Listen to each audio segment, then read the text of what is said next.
مثلا دس هذا جناري مايو مشهورة جدا دس هذا جندي مايو مايو با جناري مايو وإلى آخره هذه كتاب معرفة. فنشان لك هبون يعني نشان لك استجارة وقت كتابة نادية وإذا ما تبخوني شباب وقت هذا خطف كرن وأنا دماغنا هذا خوارن ووقت ممثلة مبون منطقة مبون ممثلة مبون خلقيه حكم المدني يعني ممثلة مبون وشباب الأحزاب وحبوني شاهد جنوسايد مش بشا تعدل ما كرن مش بشا بقيمة كرن تمثيل كرن أو تسكن عندن أو مصالح كرن أو نزان الدينا وطلع خيركم خذيها بنا بس أما دعم مش بني بعقرك يا أبا دفاع شكونات أما نزان شو مسألة شما نبش مسألة عادي جدا ومن رجع احترام الإسلام مشكلة من عصر رزي أمين ناموس فاشكم ومن بالوجه وإلى آخره. I think our next speaker is ready.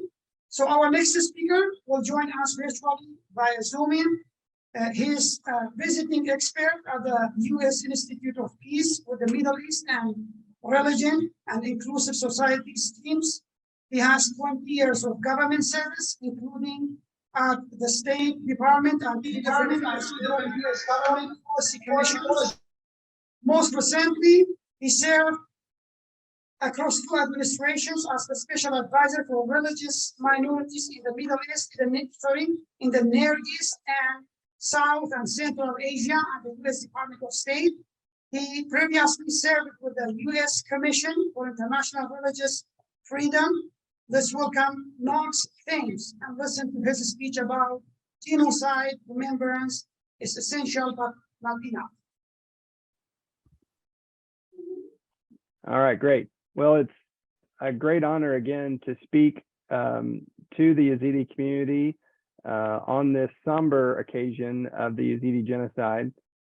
My name is Knox Thames, and I'm a former State Department official who focused on religious minority issues in Iraq and the Middle East, both during the Obama and the Trump administration.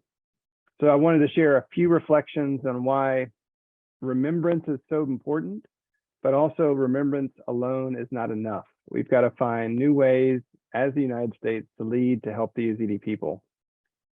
I mean, as you all know, August 3rd is the day that your community marks as the start of the genocide. And many have paused this week to remember what happened 8 years ago and to recommit to never again. However, much like what the Bible says, that faith without works is dead, remembrance without action shows these weighty statements to be nothing more than arid euphemism. Your community, I have many friends. I know you're clear about your needs. You want peace in Iraq, an ability for your family members to return to their homes to live in safety and dignity, but they need help. They need our help. Unfortunately, thousands of Yezidis still live in IDP camps around northern Iraq, which I think is a glaring failure of the international community and the Iraqi government. And despite the global recognition of ISIS atrocities, efforts have fallen short to see Yezidis return in large numbers. The situation in Sinjar and other disputed areas remains unresolved, and many Yezidis are not ready to leave the relative security of the camps with fear of ISIS reemerging and Turkish airstrikes. So the fight to preserve Iraq's religious diversity is far from over. Threats still loom over Yezidis, either from terrorism or the slow disintegration of your community. You practice a unique faith, a faith that's part of the intricate and delicate tapestry of religious life in Iraq. Your safe return to Sinjar, the safe return of Yezidis to Sinjar, would preserve this ancient culture in its ancestral homeland. However, the two main things I consistently hear from Yezidi activists and people on the ground is that Yezidis want accountability for the crimes and to find missing loved ones. You know, as someone who's worked in government for 20 years, we know that justice and peace go hand in hand. So bringing to justice those who committed these evil acts would dissuade future perpetrators while also breaking the cycle of violence and demonstrating that justice systems can work. I think we all took note of the 2 times now that German courts have convicted Iraqis for genocide of Yezidis. And this is a step in the right direction. But more must be done in Iraq. No longer should ISIS members be tried in Iraq for terrorism against the state, but instead prosecuted for their crimes against Yezidis. And the other glaring problem, too many men, women, and girls are still missing. There are occasional good news reports of survivors finding their way home out of Syria, but these are increasingly few and far between. And time is running out to rescue them. I think the international community, led by the United States, must do more to help find the missing. Decisive action is needed to find those 2,763 Yezidi men, women, and children who were kidnapped 8 years ago. And I know that many people believe that Yezidis are being held with their captors in the Al-Hol camp in eastern Syria.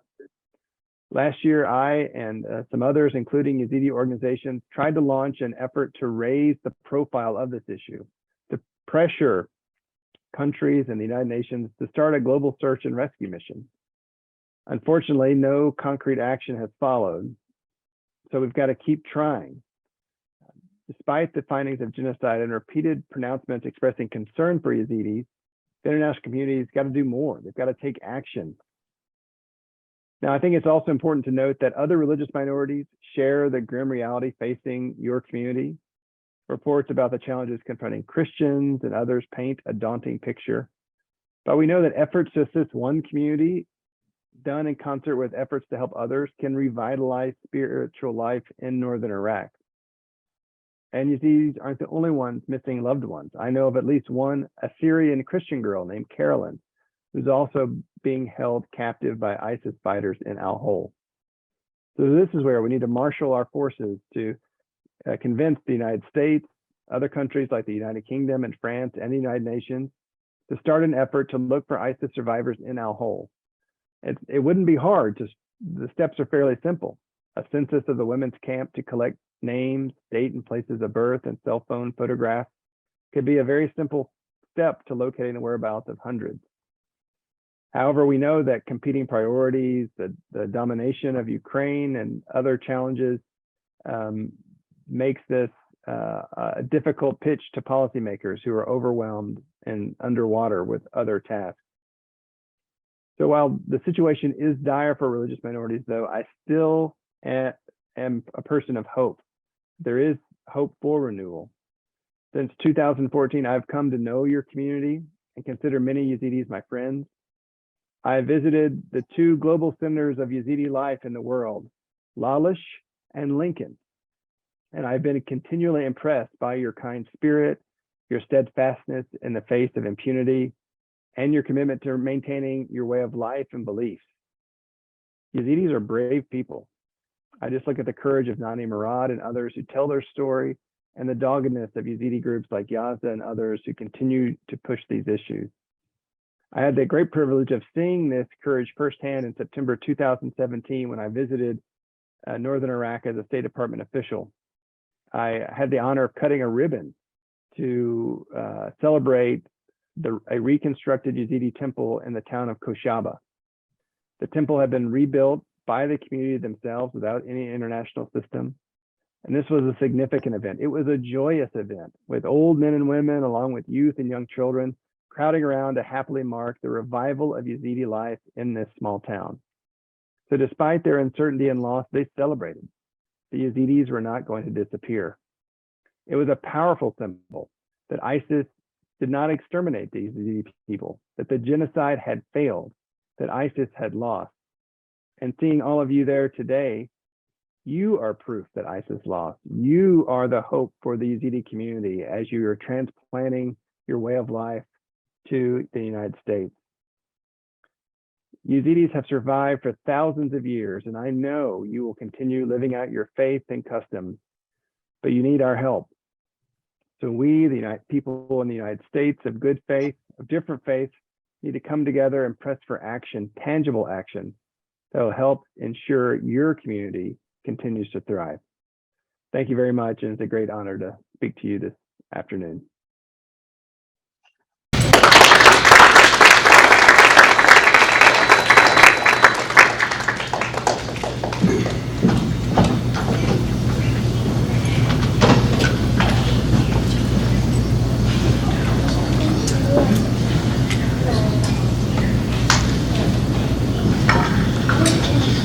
Thank you, Knox. Thank you for your valuable speech. And yes, we do agree with you in all what you said. It's, you know, the hope is here. You mentioned two parts, you know, the idea of Lavish and Lincoln. I always say this is a code by me, and I may be mistaken, but I say that Yezidis of Lincoln, of course not only us. It was supposed to be, you know, this hall was supposed to be full of Yezidis in this event. So Yezidis of Lincoln are the backbone of the Yezidity all over the world. So if we want to do something, if we know, now we know about it. We are free, no one can pressure us. So there's some of these pieces also that you referred to it.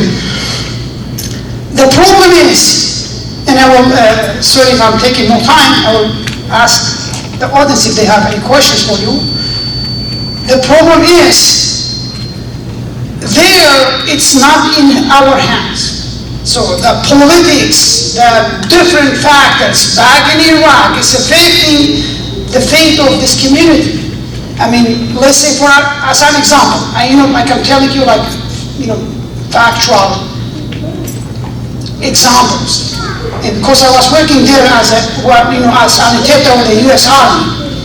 And so let's say the U.S. Embassy and the U.S. consulates in Iraq was one basic right that you put all those diversity, or you know, the minorities of Iraq, their representatives in the embassy and the consulates. Do we have someone there to represent the Yazidi community without being a part of whether a political part or anything like that? So they could be the real voice for the Yazidi community. And the answer, I'm not asking for an answer from you, the answer is no.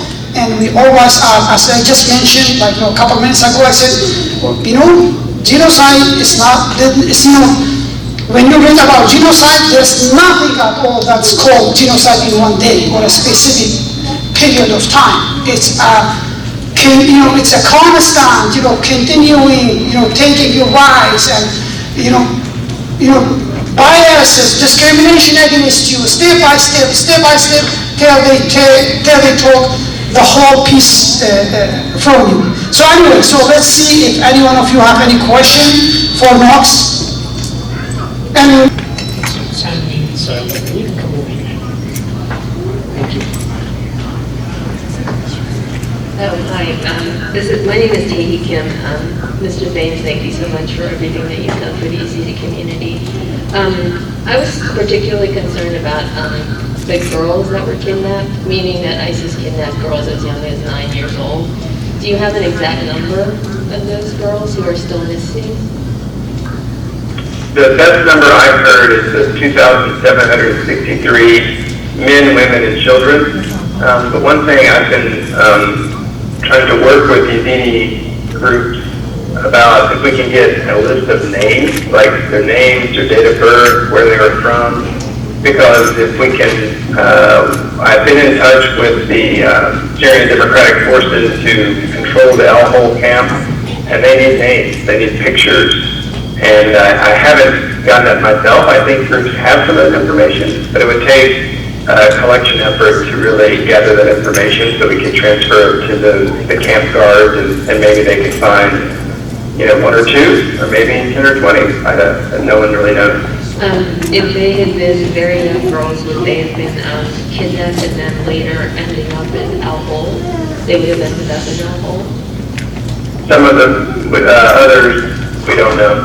But there's a sense that there's a community of Yezidi women and children in Al-Hol, in this women's camp, with their captors, And so trying to identify them and get them out. And there would be other challenges. If there are children born and raised with the community stepping back, how would you deal with that would be a challenge.